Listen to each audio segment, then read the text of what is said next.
खलीलुर रहमान कमर ने अपनी बेगम रूबी खलील और बेटी नौशाब खलील से भी हमारी मुलाकात करवाई। भाभी, आपको खलीलुर रहमान कमर की समझ आ गई, जो ये कहते हैं कि मुझे तो अपनी समझ खुद भी नहीं आती अभी तक? मुझे इनकी समझ आती, मैं इनको अच्छी तरह से समझती हूँ। बड़ा मानी खेल साहब ने जुमला बोला। ये ऊपर से मासूम से लगते हैं, बस अंदर से नहीं, अंदर से नहीं। अंदर से तो काफी मासूम है। माँ जो है ना, वो 20, 22, 24, 25 साल तरबियत करती है। बाकी की उम्र जो मर्द जीता है वो बीवी की तरबियत होती है। तो वो इनका तरबियत याफ्ता हूँ मैं। और माँ जो होती है ना, अपने बच्चे की भी गलतियाँ माफ़ कर देती है। इसी तरह शौहर भी एक बच्चा होता है जिसको छोड़ा नहीं जा सकता, उसकी गलतियों पे उसे माफ़ किया जा सकता है। शरारतें करते हैं और ये भी करते रहते हैं। गलतियाँ करने से बाज नहीं आए अभी तक ये? इन्होंने कभी गलती की ही नहीं। उससे हो जाती है। खलील साहब, ड्रामों में जिस तरह की एक आइडियल औरत को पोर्ट्रेट करते हैं, क्या आपने कभी कोशिश की है या आप करती हैं कि आप भी उसी तरह की औरत बने? ये सवाल मुझसे पूछिए, ये वही औरत है। मैं वही औरत हूँ जिसको ये कॉपी करते हैं।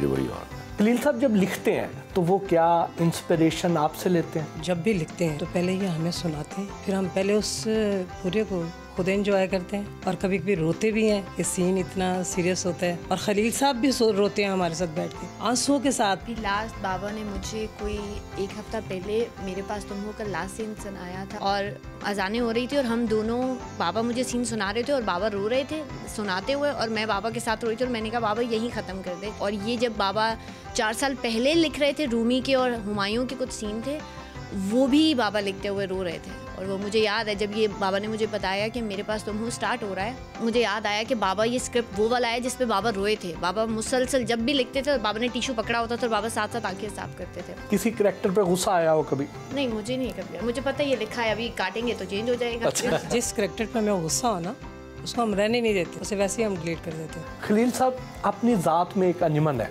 तो ऐसे शख्स के साथ ज़िंदगी गुजारने का तजर्बा कैसा रहा? देखें खलील साहब, आज 20 साल हो गए तकरीबन।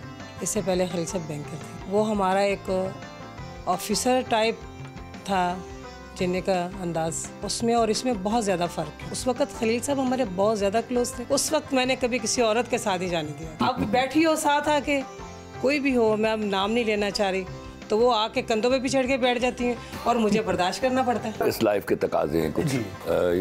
अगर हमने किसी के साथ गले मिलना है या बात करनी है तो उसके कोई माने नहीं होते। पहले इस बात की इनको परमिशन नहीं थी। परमिशन क्या, लड़की मेरे करीब से गुजरने नहीं देती। अब ये है कि आते ही वो चिपक जाती है, ये आप खुशी से कह रही हैं, बेबसी से कह रही हैं? नहीं, मैं बेबस नहीं हूँ। वो अल्लाह माफ़ करे सर। जिस बात में मैं बेबस हूँ ना, वो मैं काम करने नहीं देती। जो काम होता है मेरी मर्जी से होता है। अगर जो मैं नहीं ना चाहती, फिर खलीलुर रहमान कौन है भाई? माशाल्लाह, सुभान अल्लाह, सुभान अल्लाह। अब सबको पता चल गया मेरी औकात क्या है।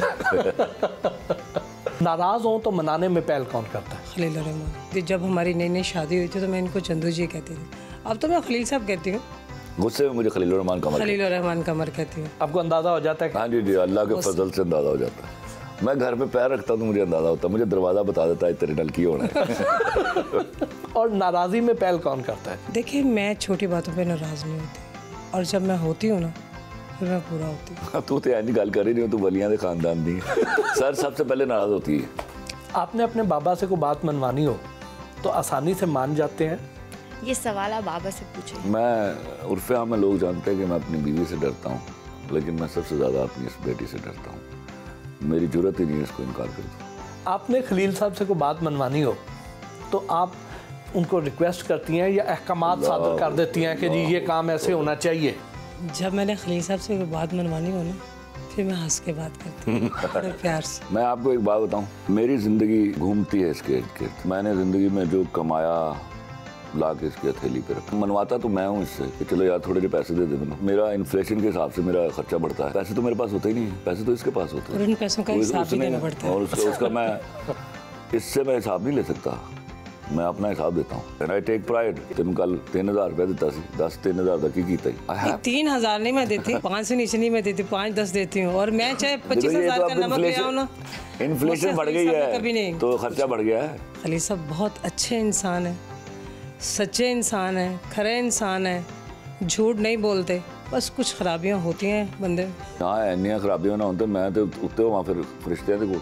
बस अली साहब छड्डो, ਇਹ ਤੇ ਮੈਂ ਆਪਣੇ ਆਪ ਨੂੰ ਦੁਨੀਆ 'ਚ ਮੈਨੇਜ ਕੀਤਾ ਹੈ। वेडिंग एनिवर्सरी, आपकी सालगिरह याद रखते हैं या नहीं?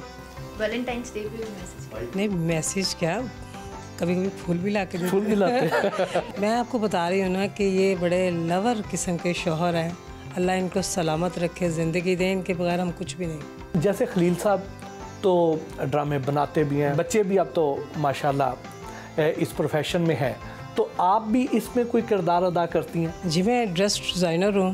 इनकी फिल्म भी अब जो वो काफ कंगना बनी है उसमें सब डिज़ाइन मैंने ही बनाए हैं, और इनके ड्रामों में लंडा बाज़ार में जो ये मेयर हुक्म थे, इसके जो जितने इनके कॉस्ट्यूम थे वो सारे मैंने ही बनाए हैं। फिर कौन सा था वो ड्रामा मरी वाला, तुम यही कहना, उसके सारे कपड़े मैंने बनाए थे। दिल है कि दिया है, सबके मैंने डिज़ाइन किया। मेरा सिर्फ ये है कि ये अपनी मर्ज़ी से काम करते हैं, मैं इनकी मर्ज़ी से काम करती हूँ।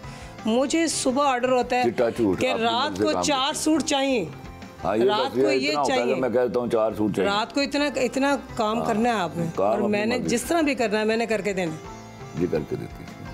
बेटी के लिए भी आपने को सोचा है कि फ्यूचर में किसी प्रोजेक्ट में आपके साथ होंगी?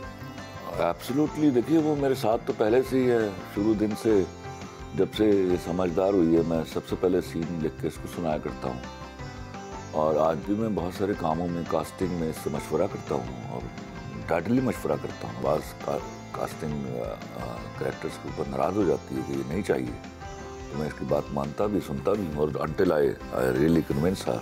और अभी I am just thinking about कि आई शुड री एस्टैब्लिश माई प्रोडक्शन हाउस, तो she will be heading that production house इंशाल्लाह।